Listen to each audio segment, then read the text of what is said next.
Great. We're live, Karen. So let's get started and welcome everyone to our Flagship Fridays. And here's Karen Kearns to kick us off. Yeah, welcome everyone. I am so glad people are here and with us in this really unique innovation forum that has now gone global. So it's nice to know that we have a global portal to the world and that the world has a global portal to us, which is really part, those diverse voices are such a critical part of innovation and our innovation opportunities. So I'd like to start today and probably every week with our ISU Innovation Did You Know fact. And listeners, feel free to email me with ISU Did You Know innovation facts if you have them, because we're always collecting them. And I know that if I am seeing hundreds of them, I can only imagine how many you're seeing. So let's start with our ISU Did You Know facts. Did you know Iowa State University is designated as an Associated Public Land Grant University, Innovation and Prosperity University? That's Innovation and Economic Prosperity University. Only 65, no, I'm sorry, 66 land grant universities in our country have that designation. So this is quite a big deal. What does that mean? What it means is that designation, central to it, is our capacity to engage economically as it relates to the development of a talent pool and a workforce, as it relates to innovation, technology-based innovation, as well as social innovation, civic innovation, and as it relates to what they call place, which is public service.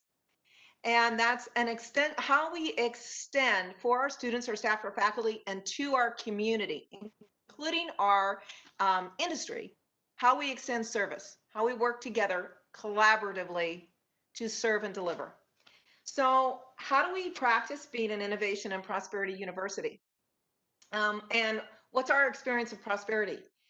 Uh, I'm going to say something audacious and hopefully not offensive at this time, but I want to tell you we are in the center of prosperity, which is an incredibly audacious thing to say at this time. But how can we not say that when we see the best examples of prosperity we could imagine? We see the abundant, generous, and inspiring engagement of our students, our faculty, and our staff, and most significantly, and you'll see it with this series, our industry stakeholders, wholehearted engagement, and they are influencing what and how we build actively, volunteering. So when I think about that, what does prosperity mean? I think about this prosperity that represents our student talent and engagement, which in this environment has both awed and amazed me. They have been all in. Tell me how I can be a change maker. Tell me how to think. Tell me how to behave. The prosperity of our faculty and staff who have, beyond their job descriptions and their work silos, leapt over barriers to innovate these programs. And the treasure of our collaborators, like in this flagship series, all of our flagship speakers have donated their time to participate in this series. And in part, almost all of them have stated that they recognize an important characteristic of innovation is contribution and stewardship of those who invest in and follow you. So I can easily turn to Robert Piconi as an example of our prosperity culture. We invited Robert into our flagship series, a one-off opportunity, which he accepted. And he accepted our invitation to participate as a member of our Student Innovation Center Council.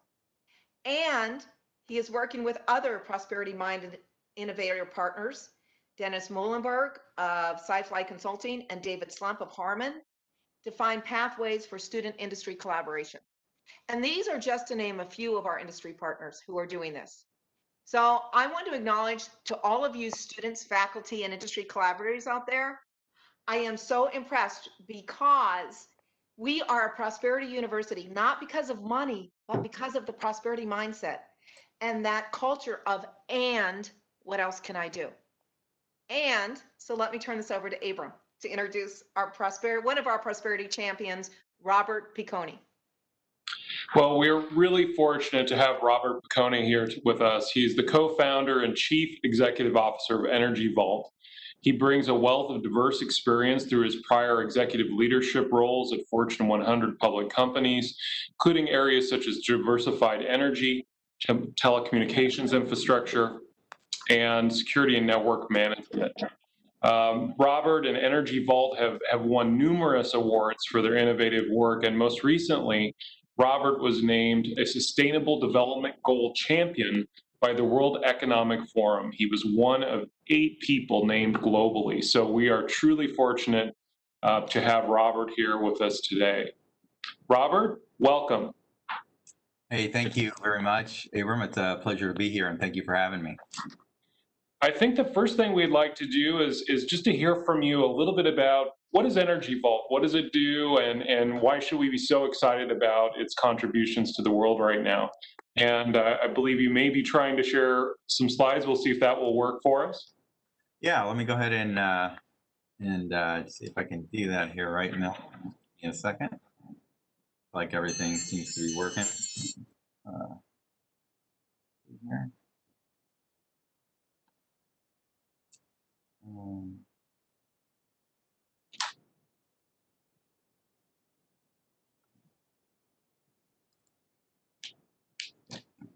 Okay.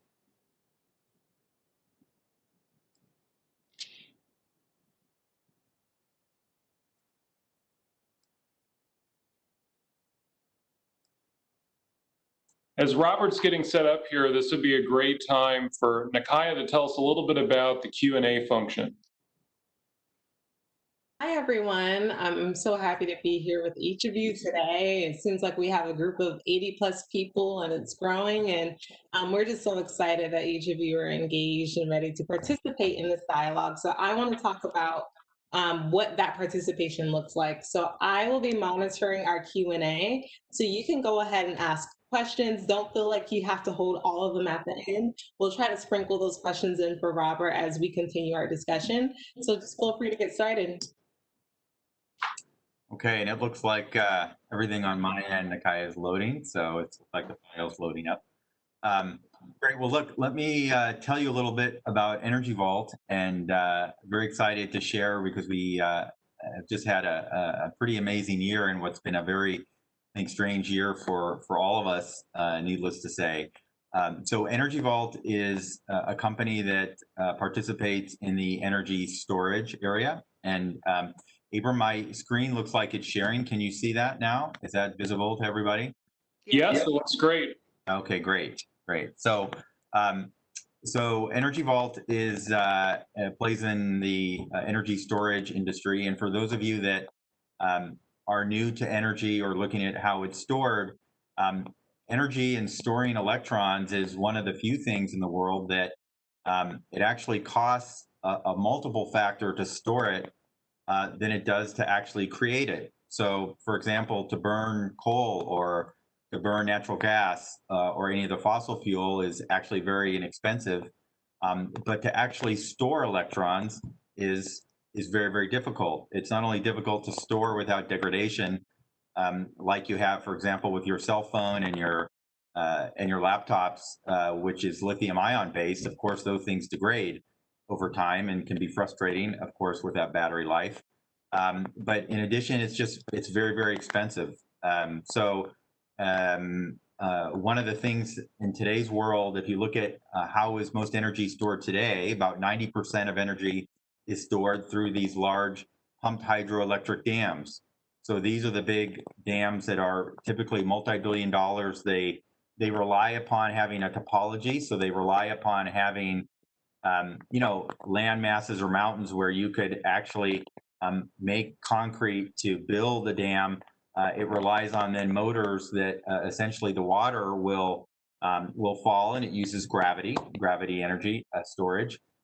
That water will create and turn a turbine to make the energy through its descent from the top of the dam, but then you have to pump that water back to the top. And so you lose some efficiency or some of that storage capacity.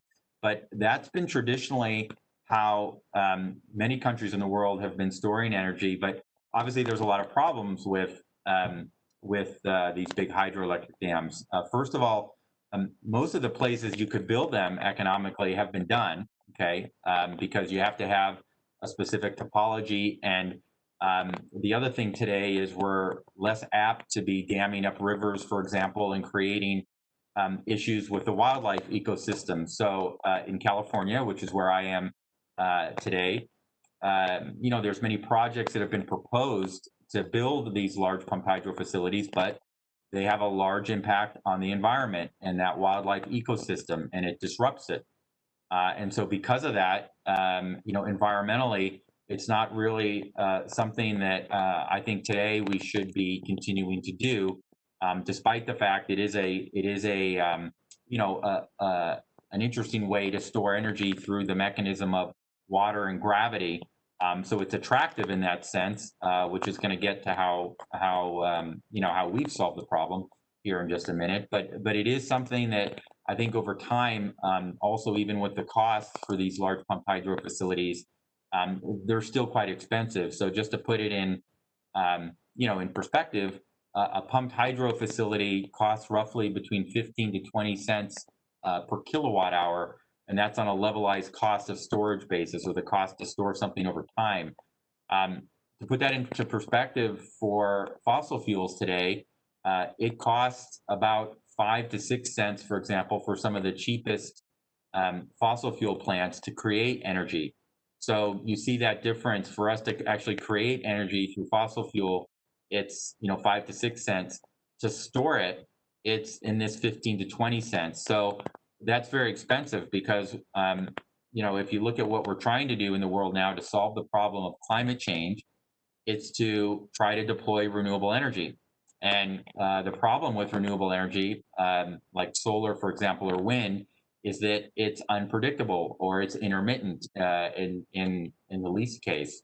So because of that, you need storage to be able to store it when you have excess. For example, in California, just because it's topical, we're here, or in any area of the world where there's a lot of sun, you way overproduce the energy during the day when it's not needed, and then you want to use that storage to store it for when it is needed. For example, for the early evening when people typically get back home, or in these days of COVID are at home anyway, but you're going to be expending more energy, or in the early morning where you aren't expending the energy at night. So storage becomes extremely critical if we're going to have renewable energy, wind and solar, that's going to be taking over for fossil fuel. And I hope I don't need to explain, I imagine, too much to all of you, the issues we have today with climate change and these changing weather patterns we're seeing, and the rising tide of the water from our glacial areas that are melting. And as we've just been through this pandemic, you can see how the world's tried to respond to something that really it wasn't ready for. And if you think about what can happen unless we address climate change now and immediately, meaning with initiatives both at the private sector and within the public sector, we're going to have another big problem on our hands. Hence, the need to have energy storage that's environmentally friendly, that you can deploy in a scalable way, and to really solve this issue of storage so that wind and solar can take the place of dispatchable power or baseload power, for example, from coal plants or from nuclear plants, et cetera, that can produce in a very predictable way.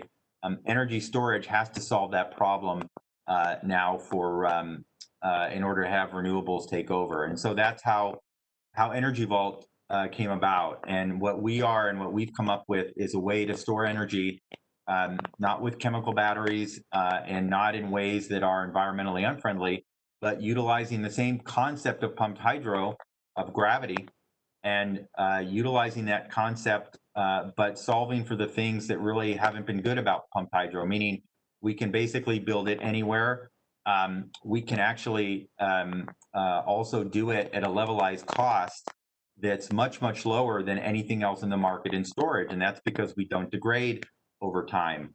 And in addition, we do it in a very environmental friendly way. So one of the innovations that we'll talk more about later is related to the fact that we can actually use different types of waste material, or material that would otherwise have to be landfilled, like coal ash, for example, or tailings from the mining process, or even concrete debris, we can utilize that material for these large composite bricks that are the basis of our energy storage. So just stepping back then at the highest level, our vision as a company is to be the preeminent storage company of the 21st century, with a very important mission that we participate in, which is accelerating the decarbonization of our planet, and to utilize essentially energy storage technology to do that.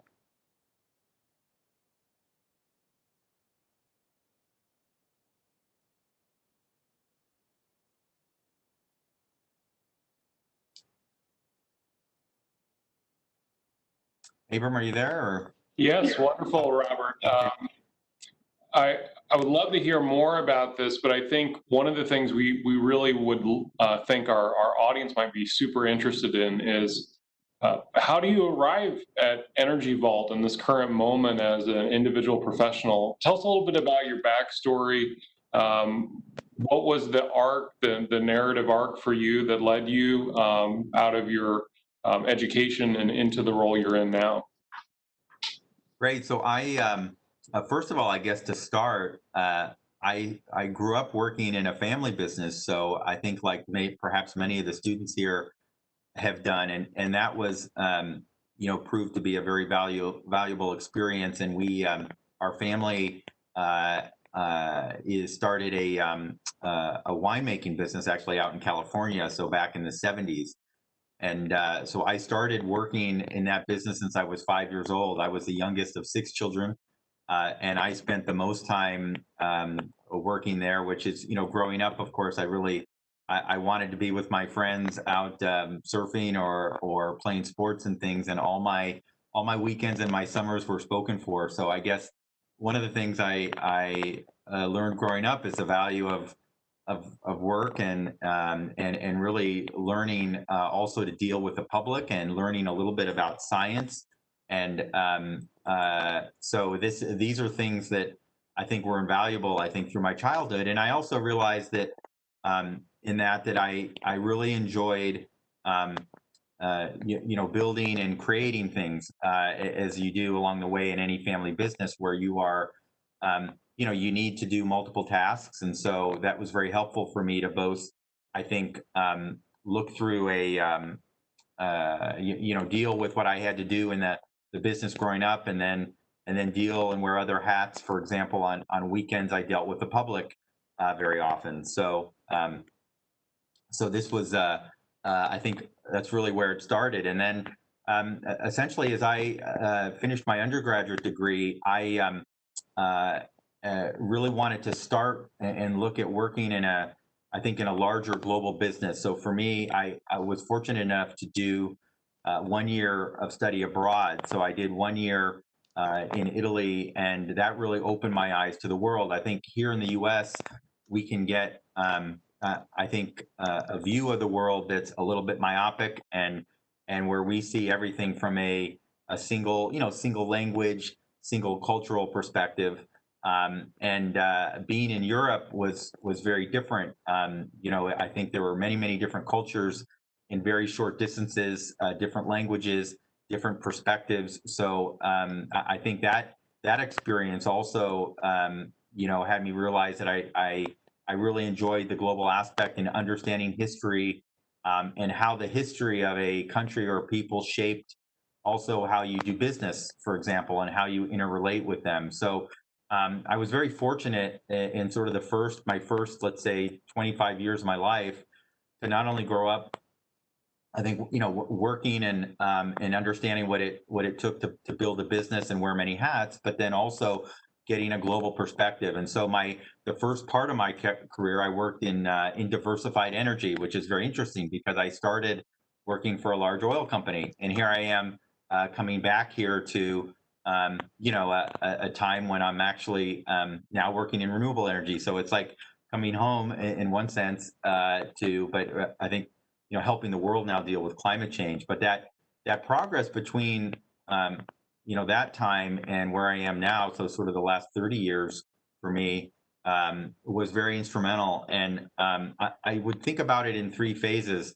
This first phase where I worked for a very large company, and that gave me the ability to not only grow and get a lot of different skill sets, but also move again around the world. So I wanted to do business globally, and so in my 20s, I was fortunate enough to actually work in a large worldwide engineering and construction group for an integrated oil company. So for the downstream chemical side, I was worked on some projects to go build some large manufacturing plants around the world, and that brought me to all over the United States, but also into different countries in Europe and also into China. And so that really gave me a very good practical experience of building, of creating, of interrelating, I think, with different cultures, and at a very young age. And because I was very motivated to do that, and you learn about yourself as well in terms of what you like to do, where your passions lie. I wasn't one of those people that since I was 10, I always wanted to do X. I sort of grew up with feeling like I wanted to sort of emulate my father, so I was going to fall in his footsteps. He was a doctor, he was a surgeon, and but that's not what I ended up doing. And but through those early my 20s, I think building upon the global and getting into business on a global basis was really instrumental to this second phase of my career, where is what was happening in the late 90s, was the evolution of the internet. So I'd say this probably, Abram, was a significant event for me, because while I was working in integrated oil, I was watching what was happening and starting to see how technology could really transform industries, and both, from a disintermediation perspective, so where technology could actually eliminate what otherwise may have been a competitive advantage for companies in the past. Okay. But technology and the evolution of technology and networking at that time was just fascinating me. So as I got to about the mid stage of my career, my later 20s, and this was in the late 90s, I realized that I was spending so much time outside of my workday looking at the companies that were transforming us and looking at how technology was changing how we do business, how we interact with each other, that I chose to actually go back to graduate school and then go into telecommunications. So I shifted careers, went into telecommunications, and I dove into Bell Labs, which you all may remember is one of the probably the oldest technology assets in the United States of innovation, from Alexander Graham Bell and the whole evolution of many technologies. And so that was for me fundamental, because I really learned a lot about the core of networking.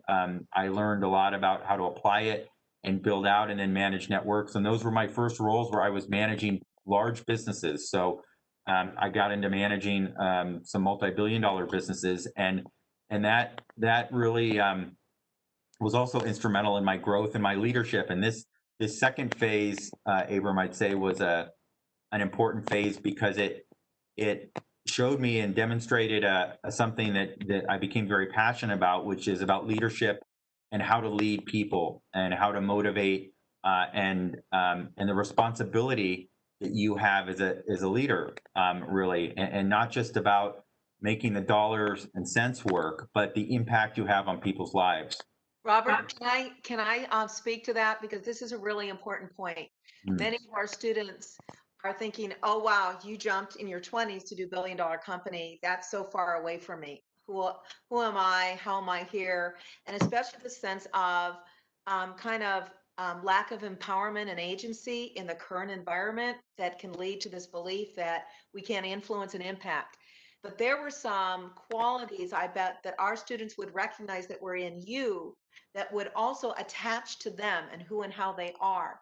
What were those qualities in you that allowed you to make those very abrupt leaps? Because you did some things that accepted invitations that kind of catapulted you forward.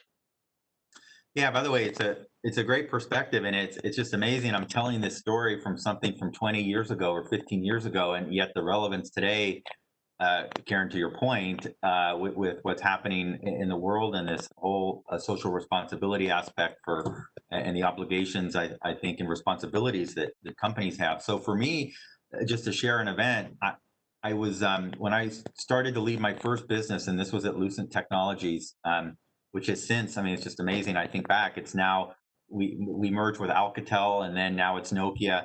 And their current CTO, a guy named Marcus Weldon, is a very good friend of mine, and he was my CTO actually when I was there running the broadband business, and I think he was in his mid-20s and a young engineer at Bell Labs, and now he's probably one of the most influential technology people in the world at Nokia. So, but to come back, I just to share a story. As I was leading a business, and it was a business that needed some turnaround, and it had growth potential, but it needed some turnaround. I had done a town hall for some of the team, and it was in the broadband area, broadband networking. So I did a town hall for the R&D team and the product managers, and I received an email that evening, and this would have been back in 2005 or so, 2004, 2005. But I got an email from one of the one of the R&D engineers who basically said that that he wanted to thank me for the messages I gave and how I spoke in a very open way and transparently to the team and interacted with them, and that hadn't been done by prior leadership, and that I was also very forthright about some of the changes we were going to go through because we had to do some restructuring. And he shared that he said it was great because I came home. In this case, he came home to his wife and family, and he said he just had it was the first time he'd come from work and had just a great day. And what I realized in receiving that, so that it just made me feel so good, but at the same time, it made me realize the impact you have on people's lives outside of your workday. So, and the impact you have with people at home, and that really was a motivation for me to understand and step back and think about the impact you have as a leader in business and in anything you want to go and innovate and do. And that's going to come back to Energy Vault, as I'll get to here in a minute. But in anything you're going to choose to do, and if you're going to look at any new idea or bring it to the market, I think there's a broader responsibility that you may not think about having. And if you think about some of the great innovators in the world and from our past, of people like Steve Jobs, for example, Mark Zuckerberg, these individuals that have created and transformed industries and now have a huge responsibility, then they have you can see that it may go beyond just creating the idea or getting it to market. So I think it's that for me was an event that I realized that impact, and it motivated me even more, I think, to also adapt my own leadership style and prioritize my time to help support and give visibility and transparency to the organizations that I was leading, and you realize the impact you can have. Yeah. Thanks, Robert. I really love this narrative and exploring how each place that you were at provided something different in terms of developing your expertise or help clarifying your passion and interest. I'd be curious, as we kind of wrap up this story of you getting to Energy Vault, what was the leap like? You're in these executive roles with these Fortune 100 companies. It seems like there's probably some paths that might have been pretty clear for you to stay in that type of role with that type of organization. What brought you to the point of making the leap to co-found a new business? So this was and is sort of the phase 3. So exactly, the transition's perfect.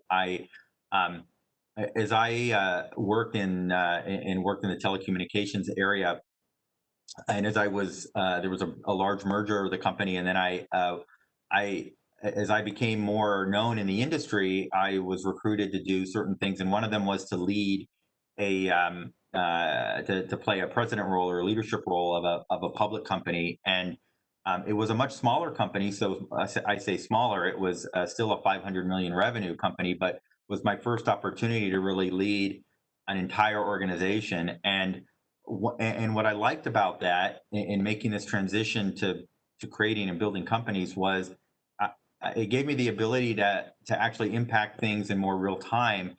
And just because of the size of the company, and it was in a high tech area. And what I found is I really liked the smaller environments and the ability, therefore, in smaller organizations to impact more broadly the people and also impact potentially more broadly your business and how you could accelerate growth. And really, from that time when I took on that position, I eventually got into working in smaller companies and working in the private equity world and looking at entering companies that were in growth phases, helping to build them and scale them and bring them to another future evolution of that company, whether that be an IPO of the business or even a sale to a larger strategic company. So that was this transition for me that I realized that the larger companies just weren't at the end of the day something that I wanted to continue to participate in. That I found that I like getting involved in smaller groups and creating and innovating and actually doing things that maybe didn't exist in the world today and creating some new items. So I did that in the healthcare industry. So I went into a third industry, Abram, that was looking at innovation and how it managed its healthcare service and assets in a clinical environment. And obviously, that also got me for the first time in an industry that directly touched people's lives and the quality of patient care. So this was this third phase that I referenced before, and this will get into renewable energy, is that I really got then an additional satisfaction of what I was doing is working in an industry that fundamentally was addressing the quality of patient care.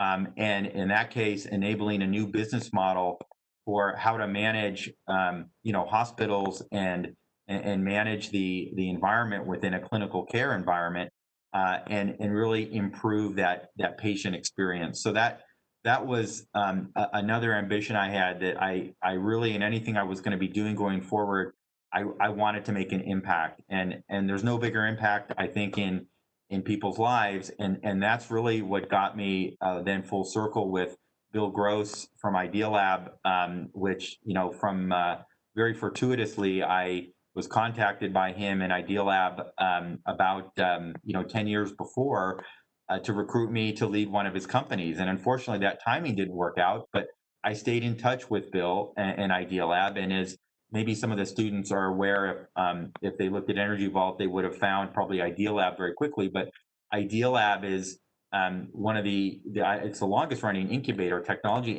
incubator in the world. And it's the arguably, I'd say, the most successful. It's created 150 companies. And Bill Gross is also just someone that's a tremendous entrepreneur and innovator, and someone that actually will be participating on this series early next year. So he's very excited to participate and support what you all are doing here. So, but through that relationship with him, we stayed in touch over 10 years, and he was always sharing his new ideas in renewable energy because he was very passionate about this. And so I collaborated with him over this period of time when I was working and building these companies in healthcare and doing a lot of more entrepreneurial things in smaller companies, in particularly the last 10 years.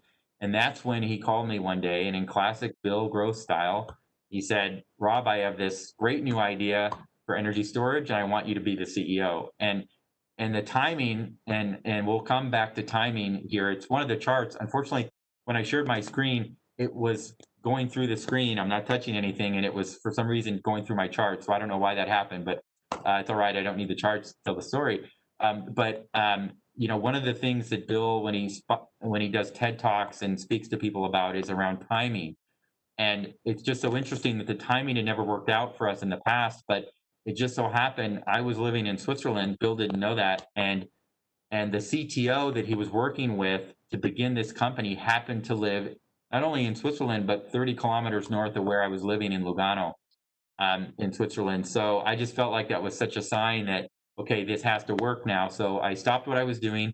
I got engaged with Bill out here in Pasadena in Southern California. I flew out. We looked at the idea, and then it was just amazing, the timing in energy storage. And I'd love to talk a little bit more about that in a minute of how we evolved the idea and the innovation process we went through. But to get to Energy Vault, that was was just amazing that that timing worked out. All just a coincidence. I was in the same place as the CTO, and I just, even without getting into the idea in detail, just felt like this was the right time now. It was just too much of a coincidence. So we formed a company in late 2017 and got started. Oh, that's fantastic, Robert. And I love, the moment you're creating here is where all of this preparation, this networking, this development of expertise, gaining the experiences of being a leader, recognizing what you want to do, and then you're prepared when serendipity offers itself to do something really impactful. I think this would be a fantastic time to dive in depth with the nature of the innovation you're doing. So we'd love to hear a little more about what innovation looks like in terms of that. You have that big idea of an alternative approach to storing energy. What went into developing that? And then I know we're going to get a chance to watch a short video here in a bit that will help us really dive a little deeper even into the nature of the innovations that you and Energy Vault and your team have done. Hey, Sure. Robert, before you begin that, and Abram, excuse me one moment, but there's another part of the story that's missing.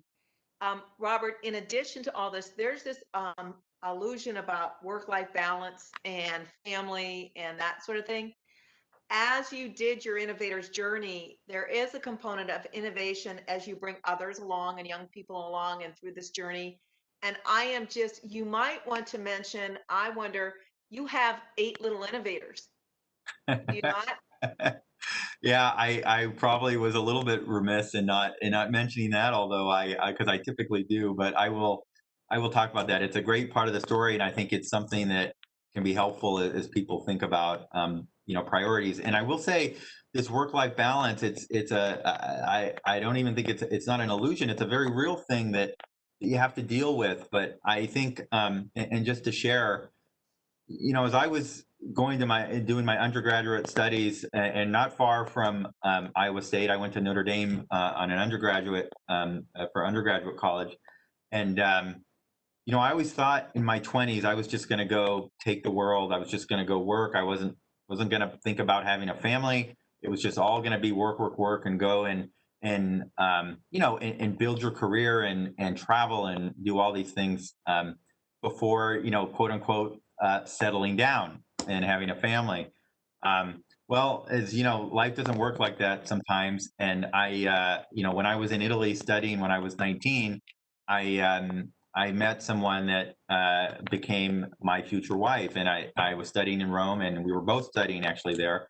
And so we dated through university. We graduated, and then a year later, we actually got married and started a family. And I think what transpired since then, when I was 27, we had our first child about a year after we got married, and then we thought we were having our second child when I was 27, and we got natural quadruplets. So that's not a small thing to go from 1 to 5 children, and you might ask yourself, wait, Karen just said you have 8 children. Well, yeah, I mean, I guess that wasn't enough, and we ended up having 3 more children along the way. And I think one of the things about that is, you can't really predict when you're going to meet the person that you fall in love with, of course. But the other thing that's important to take away is there's always these balances and trade-offs. And what I hopefully you'll understand a bit from hearing a little bit about my story personally and what I've been able to achieve through the last pieces of my career is that didn't stop me from creating that work-life balance and prioritizing a family. And obviously it's a two-way street, and it's a partnership. So it's not it's something that is something that's not taken lightly. You have the responsibility of raising children, and it's probably the most important responsibility we have, and even making the choice to have children. So it's a big deal, and but it is something that for me is giving me additional motivation and balance. It basically, with my innovation focus and moving into certain sectors like healthcare and improving the quality of care for people globally, and getting into our planet and looking at what we need to do to ensure we're going to have a bright future for our children and grandchildren, et cetera. So this, having the family for me was, and having come from a big family, the timing worked out much different than I would have expected. Back to this theme on timing again, which we're going to come back to one more time. But it was something that I could not have done, even what I did. I think I can't imagine my life without having and building that family with my wife and children. So it should definitely, I guess, that one of the messages there is I don't think you need to essentially plan your life in such a way that you can only do X at the expense of doing Y, for example. So I think, especially I think with the responsibility that companies now are being very active about supporting, which is, the home life and the work balance, but also, and I think with COVID is, one thing we've had to learn to do is be more flexible with where we work in that environment. So it's a great point, Karen. Thank you for bringing it up because it's probably a fairly unique story. I imagine I've only met one other person in my life that had more kids than I did. So anyway, thank you for bringing that up. Yeah, and you can share your screen now, Robert, if you wish. You just have to do that on your end. So Yeah, thanks for sharing that because I think it's easy to think innovation is always invention and technology and accomplishing and championing and winning.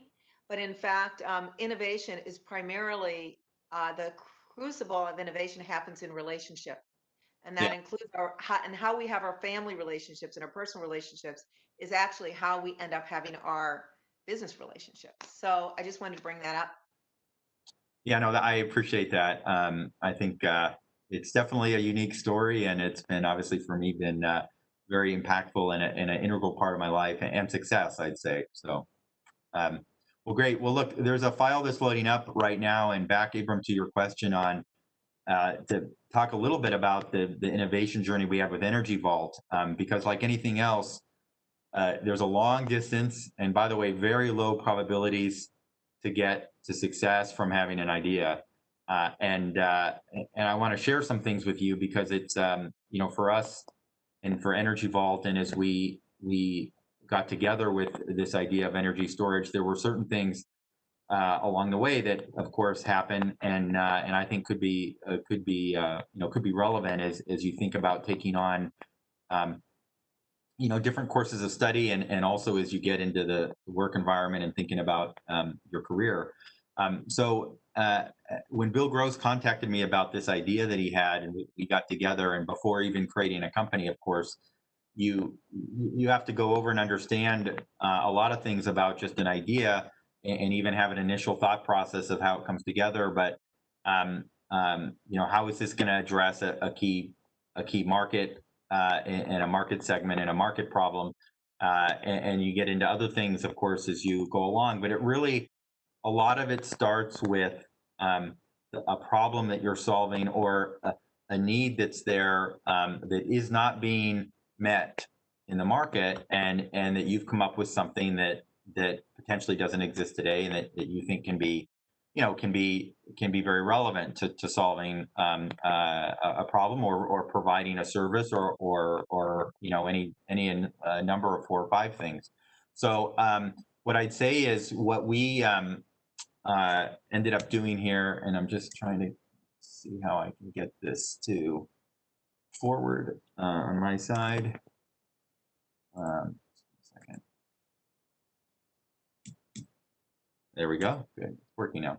So we sat down. I sat down with Bill Gross and the CTO, and energy storage, as I mentioned, is something that was very problematic in terms of how to store. It was very it costs a lot, and so there were economics that worked against people that needed to store energy, and yet everybody was being pushed to deploy renewables. And as California has had just recently in the last month, you may have heard, we've had rolling blackouts in California. I mean, in this day and age, right? That how can you have rolling blackouts in California? And it's because the demand for energy was very high, but there wasn't enough energy to go around. The heat got so high outside. We had temperatures over 100 degrees Fahrenheit, and there wasn't enough energy in the grid to supply. And what's strange about that is California oversupplies with solar during the day. So we have, issues with overproduction during the day. And because of that, unfortunately, because we don't have storage to store that, to utilize that energy later in an efficient manner, we can't. And as a result, California has to actually turn its grid and prioritize where some of the electricity goes. So in looking at this problem, there was a lot of money being spent in chemical batteries. So in trying to look at new chemistries or developing lithium ion, which you all are probably familiar with, to solve this problem. And for us, that wasn't an option. And there are a few reasons. Number one, we really saw this problem as now, meaning we need to address climate change. We need to accelerate renewable energy. And the only way to do that is to get more efficient storage today. So we couldn't wait on roadmaps, chemical roadmaps down the road when things would get more cost effective, or we're solving something with material science for the next 2, 3, 4, 5 years. So number one, we wanted to get to market quickly. Secondly, whatever we did, it had to be environmental friendly. So for us to solve this problem, we couldn't do things that, for example, and I'll keep using the example of lithium ion because it's topical today, from the process to actually get a scarce metal out of the ground. And because this scarce metal exists only in certain places, unfortunately, there's been processes to get them out of the ground that have not been friendly to the environment. Fundamentally, also, there's an issue with how you can recycle and what happens at end of life of all of this chemistry. So where does it go? And does it have to go into landfills? So for us, as an example, we didn't want to focus and prioritize there because we wanted to be at a minimum net neutral from a carbon and CO2 perspective. And then the third aspect that was so important for us was economics. So in the end, we wanted something that without subsidies, so to take away all excuses from companies, okay, around, oh, we can't deploy, our shareholders, we won't tolerate us investing more money and having lower earnings, for example, if we have to invest in renewables that are more expensive than fossil fuel today. And let's be clear, as I mentioned at the beginning, you can burn fossil fuel today for 5 to 6 cents a kilowatt hour, so very cheaply. So for us, and this became one of the most difficult things for us to solve and innovate for, was how do we achieve the economics such that wind and solar has become very cheap today. So wind and solar now is less than 2 cents a kilowatt hour. It might be a little higher in some parts of the world, but in a lot of places you can get below 2 cents for sure for solar, for PV solar. And definitely wind is right about there, 2 to 3 cents a kilowatt hour. So what that means is to compete with an existing fossil fuel plant, you need to be at somewhere around 3 to 4 cents to have something that would add up to between 5 and 7 cents overall, where you can combine building a new solar plant plus our storage, so you could replace what's called base load power or dispatchable power. So this was the challenge, and I mention this because we could have tried to rush to market with a storage technology that would have been, let's say, on the par of pumped hydro, so 15 cents, but that wasn't going to solve the economic equation, and therefore had risk to really meet the market need in a way that people would be willing to pay for. So it's really important as you start early in the ideation that you obviously set your goals. Like we had these 3 things about, getting to market quickly, being good for the environment, and meeting and being disruptive on the economic side. If you can't meet one of those, then you really need to go back to the drawing board. And so it's really fundamental, because getting that product market fit right, meaning you can produce something that's going to solve a problem at a price the market is willing to support, is really important and very fundamental. So we went about then setting the vision of the company with those three goals, and you see here our vision that I mentioned earlier, in the mission of the company, and that was just a very important part of us spending that early time. I show here Idea Lab, and by the way, Abram, I'll just ask you to make sure. Can you see this screen? And it's the Idea Lab screen. Yes, definitely. Yes. Okay, great. So one of the most successful, arguably the most successful incubator in the United States and the longest running is Idea Lab. This is a picture of Bill Grosso. As I said, I've known for 15 years now. And I've worked with Idea Lab in that period to work on innovation. And he's had 150 companies that he's created. But more importantly is the statistic that a third of those have actually either gone IPO or been bought by a strategic. And there's still about another third of those that are in play today. So if you look at track records on startups, and I'm sure as Abram and Karen and the team from ISU and the departments have shared with you, to have a rate of a 33% success rate, and then you have another third here that is still in play. I mean, that's pretty impressive. I mean, you're normally, if you talk to venture firms, if you're 1 out of 10, you're doing really well.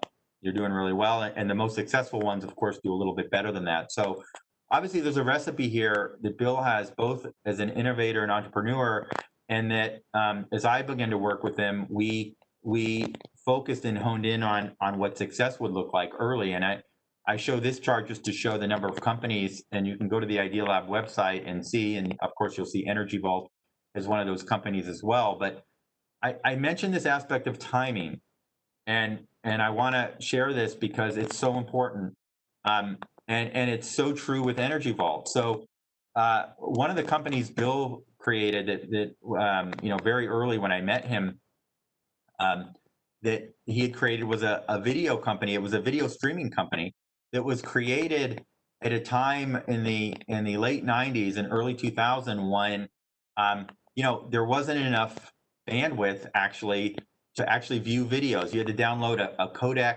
and it was very difficult. We didn't have the phones and 3G. We didn't have 3G yet at that time, so you couldn't really download video fast enough. And he actually created a company with a lot of support also from Hollywood stars that joined in and actually invested in the company. And the issue is it was actually too early. So because you couldn't get market adoption of having like a YouTube concept at that time because of bandwidth and constraints with bandwidth, it was too early. And eventually, even though they ramped the company and they really had a very interesting business model, it failed. And of course, 2.5 years after that, with the evolution of 2.5G to 3G and 3.5G then into 4G, of course, now we're at 5G.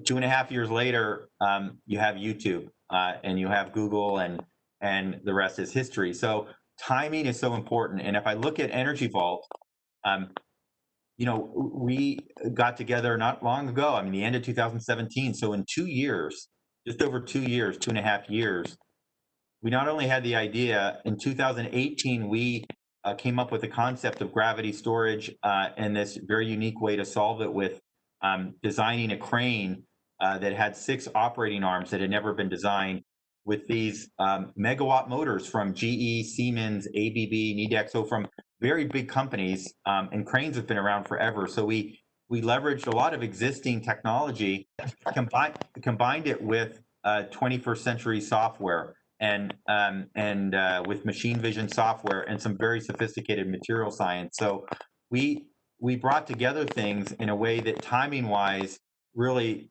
if you look at the need for energy storage, as hopefully is clear to all of you, that need is now. And so, but what's interesting about our company is, we've progressed to the point where we've built our first world scale unit now. And I think in a minute here, we can show a video to have you take a look at it. But I want to show this chart here about Schopenhauer, who's a 19th century German philosopher, and about truth. And this is so important for innovation because it's been so true with Energy Vault. When we first announced the company, people ridiculed the idea. I mean, they were saying there's no way you're going to do that. It's going to cost too much. How are you going to use concrete? That's going to be too expensive. Of course, we don't use concrete. I'll talk to you about that later. And there's no way you're going to achieve those cost points. So we passed through that phase, and actually we knew we got to the second phase because then came out the naysayers. And even if you go to, we've gotten very interesting coverage, and this is all happening real time. So I think this is really cool for you all to go take a look at. We have a lot of stories in the market. We've been covered by, by the Wall Street Journal, by the Financial Times. We were just named by the World Economic Forum as their tech pioneer for 2020. And so we've had universally positive coverage because we've proven out now at scale the technology. And you can, if you want to start the video, Abram, you can go ahead and start it now. But there's still the little naysayers out there, and you can look in the comments underneath the stories and people that still question our ability to get this. And that's my point to all of you is you're going to have this along the way. Any innovative idea is going to go through this. And the last example I'll share on this goes back to Bill Gross. In late 1999, he presented at a TED conference the concept of keyword search, that people would be willing to pay to have your product or your words in an advertisement on the internet. And he was booed at a TED conference. They booed him with his business model. He started a company that did it, and that company eventually got bought by Yahoo for well over $1 billion. And now, of course, that technology was licensed to Google, became the basis of the Yahoo search, and the rest is history. So this third phase of it becomes self-evident. It shouldn't deter you from your belief, and even if the beliefs are contrarian. And I think this is something that I've had the pleasure to go through some of this directly, and specifically here with Energy Vault. Well, great, Robert. I think we're ready to roll that footage now. And, I'm really struck by the journey you were on to discover the solution we're about to see. I think the French philosopher Henri Bergson said all the great problems are truly solved when they're formulated correctly for the first time. So I think given those factors, that mission, we'll all be really interested to see the solution here in video format. Yeah, and I can talk a little bit about it, and as it's going to be ramping up here. But we went through the phase of, as you would with any new idea and technology, on a smaller scale. So, and this is really, I think, these business models now, and how quickly. What's amazing to me today is how quickly you can innovate and how quickly you can get to market, especially with things like social media and the advancement of technology and the internet. And I don't know, by the way, Abram, if everyone else can see it, but I'm not seeing the video just yet. So just so you know. Yeah, actually, Robert, I understand that when we show the video, our audio will be off. So we'll just need to watch the video if that's okay. Sure, of course. Shall we go ahead and do that now? Yeah, why don't we do that now? And then, so people won't hear me when I speak. So we'll just watch it. When it finishes, I'll start talking again. Great.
Wow, very exciting.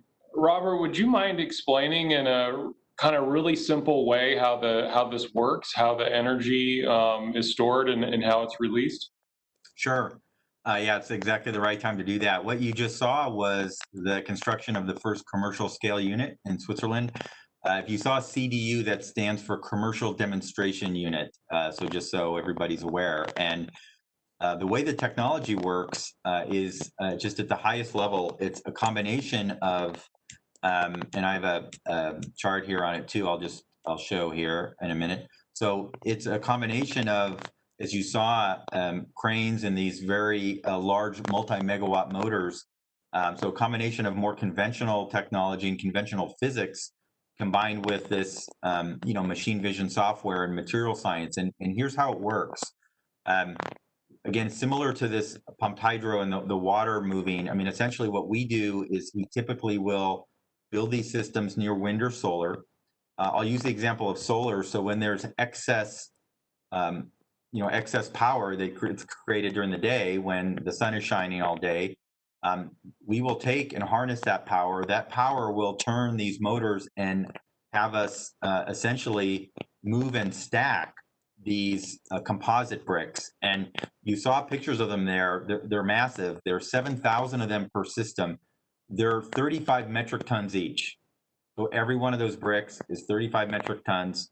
So that's, like 15 cars. Think about it like that in terms of weight. And they're not concrete. So you look at those and people would automatically think concrete. Concrete produces about 7% of our greenhouse gases from its production. We innovated with Cemex and their material science lab that's also based in Switzerland to come up with a polymer that when blended with soil, we can essentially make a substance that's hard enough and strong enough and dense enough for us to utilize in these bricks. Again, this is an application of our material science to solving a problem to get something more environmentally friendly, but also ultra low cost. So essentially, we'll take the excess power from the sun.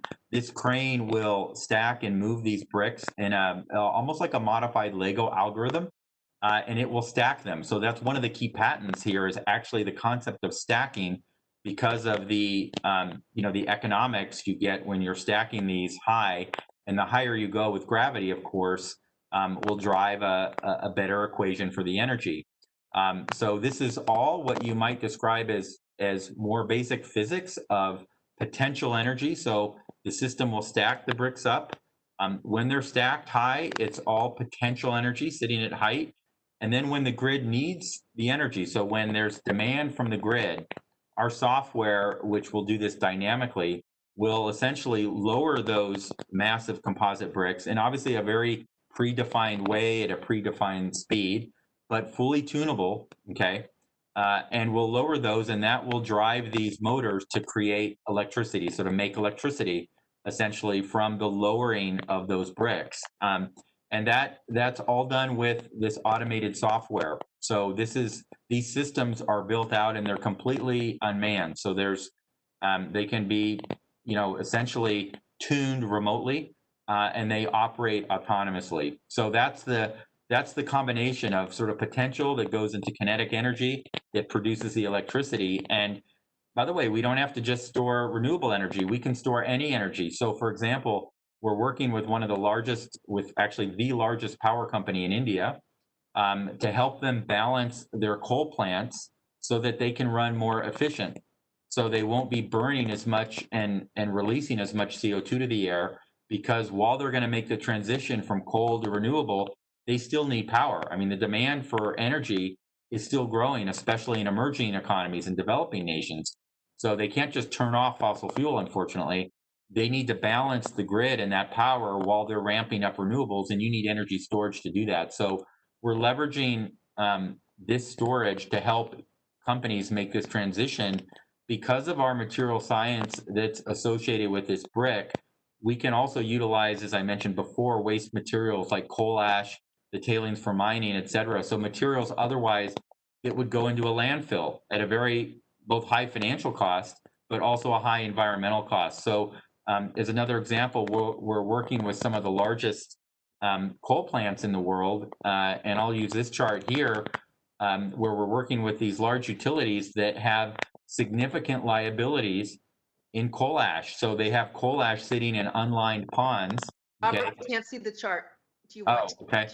It'll come up here in a second, I guess. But there's a chart that here that hopefully will show. Wait a minute, it's now changing on its own. So it looks like there's some delay. But in any event, we are working with some of the largest utilities in the world to help them with their issue with coal ash and making this transition into renewables. And that's very true here in the United States, where some of the largest utilities here have ponds that are unlined, and therefore things like arsenic and chromium that you don't want getting into your drinking water, okay, and creating problems. They have to remove that coal ash, and we can actually utilize that for the production of these very large composite bricks. So that's a little bit. That's how the technology fundamentally works. Again, the video you would have just seen shows what we just completed this summer is the first commercial scale unit, and we're now basically ramping this technology across a global customer coverage with really in just the last 2 years. So that's what's amazing about what you can do today with technology, which we couldn't do 20 years ago, is move so quickly and get so much coverage and visibility because of the social media aspects and the way you can market with organic materials. I mean, we don't, just to share as a company, we do not spend money on paid search. We don't need to, because we have social media. We have the ability to distribute our messages in a way today that has driven what I hope you can see here is our global coverage. Karen, can you see this chart? It shows our We have global. all commodities fluctuate in price. Okay, yeah, then it's not coming through. So there's a delay, unfortunately. But what you would be looking at is a chart that shows our global coverage in the world of customers that is over $13 billion in demand now we have for our system. There it is. Yep. Yeah. So we have this 13 billion in demand across customer sets here, and very excited now to actually be deploying the technology. So. Robert, this is so exciting, and I'm really impressed with the solution. I can tell our students are as well. We're starting to get some questions here, and given we have about 15 minutes left in our session, I'd love to get a chance to hear some of those voices. I think we have at least one question specifically about the solution, and then maybe a couple others that are about giving advice to students. So I'll turn it over to Nakaya right now to ask those questions.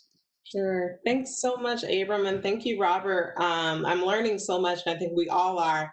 I have two questions. The first is around students who are excited, students who are still undergraduates, maybe they're graduate students, and they're looking for that internship. And so one thing, or one common thing that I saw throughout the video and just in this conversation here, is that collaboration keeps coming up, even throughout the videos, us being able to see how many people were involved. And so I know, and I think we can all agree that collaboration is definitely something that these bigger tech companies, including your company, is looking for in students and then in the next generation. But I want to hear your thoughts. Students who are interested in maybe tech specifically, or maybe just that next step, looking to get that internship, what advice would we give them?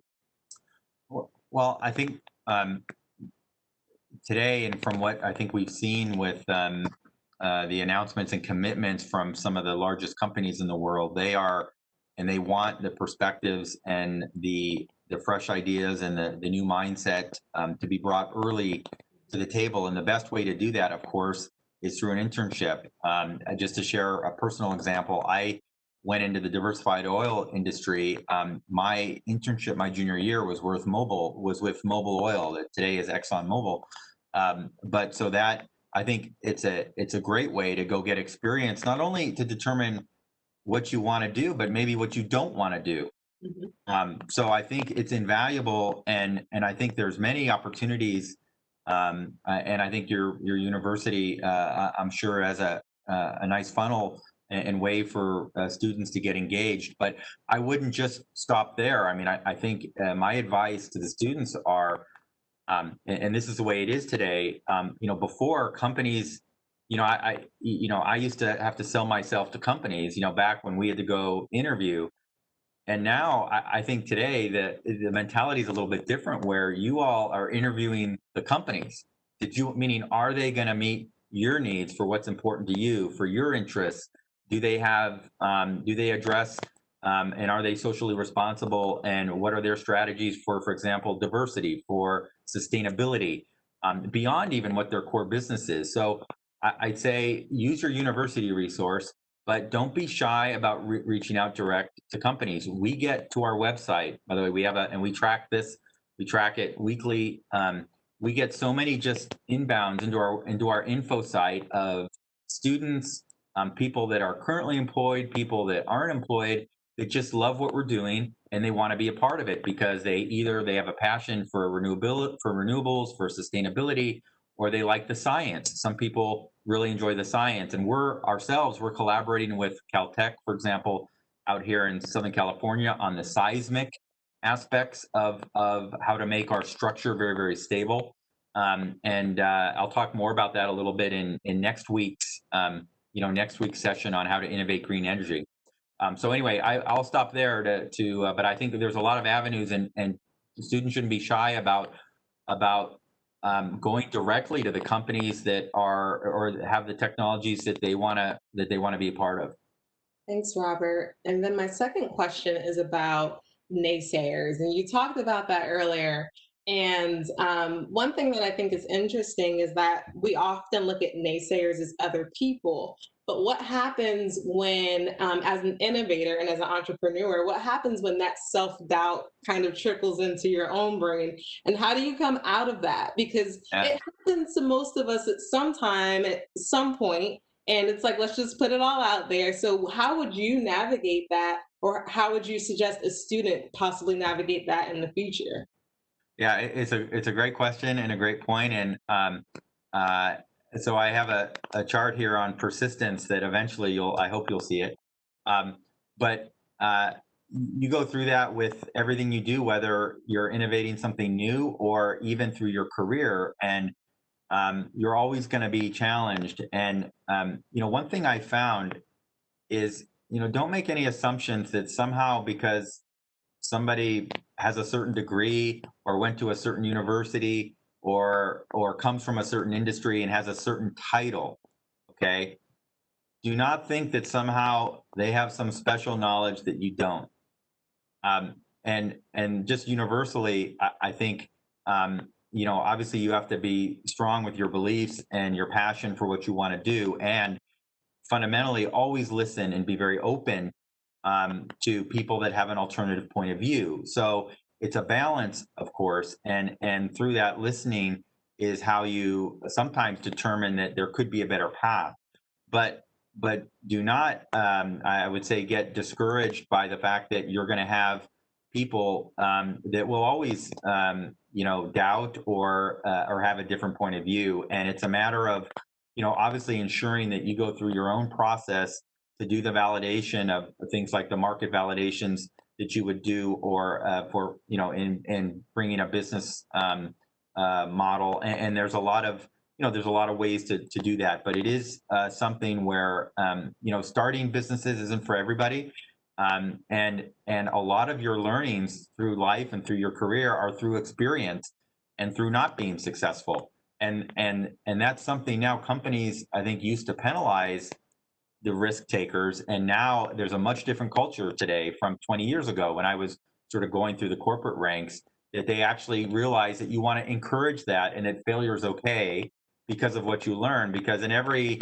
5 failures, it really just takes one bright idea to have just a tremendous impact. So I think things are changing, but it really has to start with you and really what's in your heart and staying true to your beliefs. And I would just say that I would not have any assumptions that may come from others through titles, through roles, through degrees. And I think you can rely more on your own network of people and people you trust and believe, let alone yourself, of course. We're getting some good questions continuing to come in. I'd like to let you, Robert, answer at least one technical question. Two students, Casey Bratt and Chase Trigg, both asked a version of the same question. They're curious about what the percent efficiency of your solution is. And then I want to turn it to our panelist, Anna Luz. She has a wrap-up question for you. So first, the technical question, please. Sure. So our round trip efficiency starts at about 82%. So what that means for potentially the non-technical folks is that for every unit of energy we store, we can give back 82% of that. Okay. Pumped hydro that has to pump the water with there's water turbines, that round trip efficiency is about 70%. So for us, it was important to be above 80% to start. And we have some things we're doing technically to look at, for example, special polymer cables, to look at timing belts, eliminating, for example, the gearbox. Also, the unit that you saw in the video, for example, has those multi-megawatt motors at height.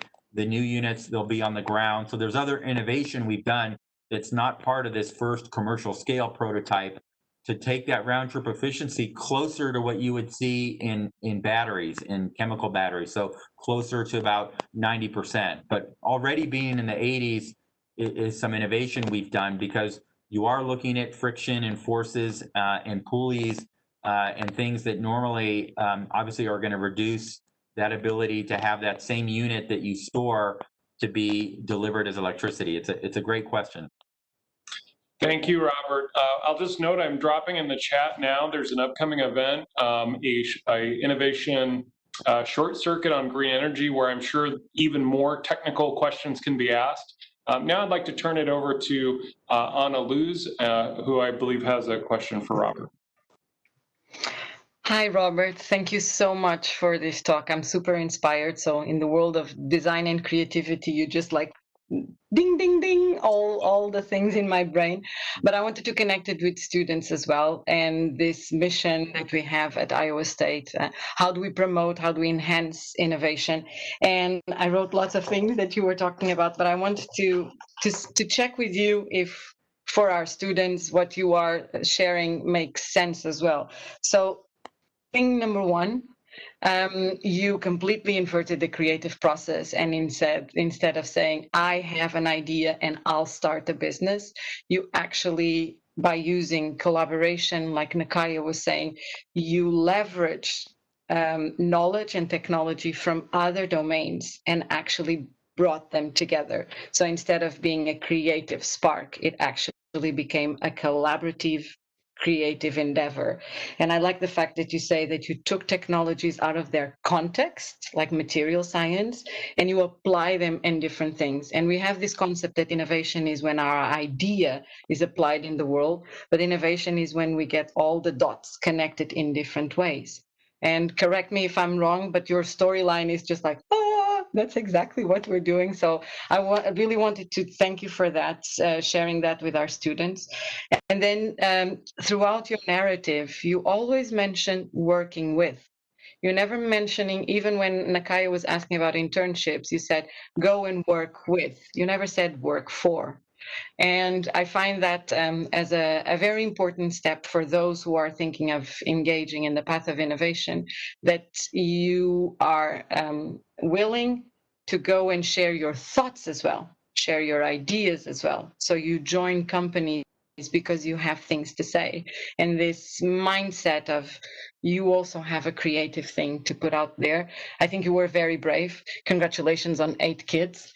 But that's another story. Yeah, that's probably my biggest accomplishment. Yeah, and it's unfinished, right? And it's renewable, and it's forever a green imperative. So no, I really appreciate that, and that connecting for our students, for all of you, the timing and accepting that you don't need to be a success story tomorrow. You just need to be tuned of what is the urgency of today, the now. I put a question on the chat for everyone. How do you know that those three goals, those three principles were the right ones? How do you make a decision that the project goes forward with those three goals? And you mentioned failure and experiment and collaboration and working with. So I'm guessing that the process was very interactive and dynamic, and you didn't know the answer the moment you woke up. Yeah. So yeah, I'm guessing as well. Yeah. Okay, then the last comment that I'll make, and it's just something for our students, and that's why we put together the flagship series and all these circuits and dashes and everything that it's working.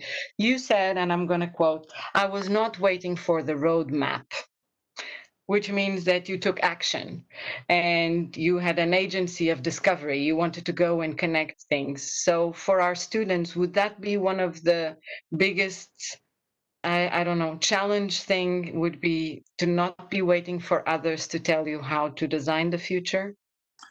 Yeah, I think absolutely. That's I think something that if you really want to advance your thoughts, and again, I would say in today's work environment versus again 15, 20, 30 years ago, I think there's more transparency and a more open perspective to people's opinions without this fear of retribution or Yeah. things that were definitely part of the past. So it's again, initiative comes from within. If I look back at all my decisions, um, and I think back about what would have happened if I didn't act, or if I didn't go ahead and actually put something on the table, things would have evolved much differently. And that's why I come back to this aspect of not making assumptions that somehow that people know better than you, or that you have or that somebody, because they come from a certain background or have a certain degree or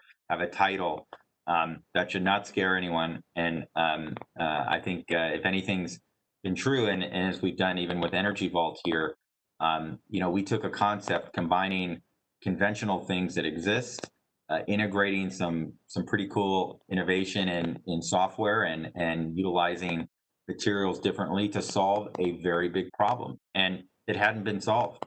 So it's fascinating how you can do that, and collaboration definitely is a key aspect to accelerate it. I mean, we got here in 2.5 years, which is pretty amazing. I think so. So thank you for sharing. Yeah. And I think, Abram, it's worth commenting that Robert used two very important words that prevented him from being stuck: with and and. And so, and is the word that allows us to look beyond our assumptions. What if this is right? And the idea of with, which is with alongside with others, which promotes diversity of thought and the inclusion of other ideas. It's invitation based thinking. With and are invitation based words. And that, I think, that spirit of innovation, those two words and that presence that Robert invites, I think is really a critical pioneering spirit of innovation. Robert, thank you. Thank you so much, Karen. And on that note, I'd like to thank Robert for speaking with us. And I would like to invite Karen to tell us about upcoming events we'll have in this last 2 minutes of our session today. I will say that we have the innovation, what we call short circuits, which are short immersion-based sessions focused on, imagine earning a game level badge, where you go in, you get a new weapon or a new tool. And so they're anywhere from an hour to 2 hour sessions. Robert will be doing one next Friday from 2 to 3:20, and you can register on our student innovation website. This is a chance to look at smaller groups of maybe 20 to 30, where you can actually have conversation. He'll be in conversation and talking about other types of renewable energies, how to innovate green energy. That's one. The others are, we have next week, we have Rowena Crosby coming. She does your invisible toolkit and talks particularly about the next generation. She will be our flagship innovator speaker next week and talks about what are the concerns, how do we overcome those challenges we experience. And so one of the things I want to thank you for is there's going to be lots of opportunities coming forward. a lot of the, I want to thank our students and our collaborators. We are doing this with students, by students, for students, in conjunction with students. So if you have, as a student, have an idea, we're inviting you. If you as an industry person or a faculty person have an idea, let's collaborate, create it, make it happen, do these intensive one-offs, and then we're building our own energy bricks. These are our energy bricks. Robert's coming back and he's doing and he's putting the next brick in, and we're going to get energy from that. So thank you for today, Abram, Nikaya, Anna, and oh my gosh, please, Spencer Braley, who is just a critical technical wizard. Robert, thank you. We look forward to seeing you next week and in our future, in Iowa State's future, in so many ways. Thank you. No, thank you very much. It's been a pleasure from my side, and glad to spend the time. And thank all of you for hosting and facilitating this. I think it's a great initiative you all are doing. I think it's unique as well from what I see, and I think the students will have a great benefit in the university as well. So I look forward to future collaboration beginning next week, I guess. Yay, here we are. Let's go. All right. Bye, guys. Thank you all. Thanks, guys.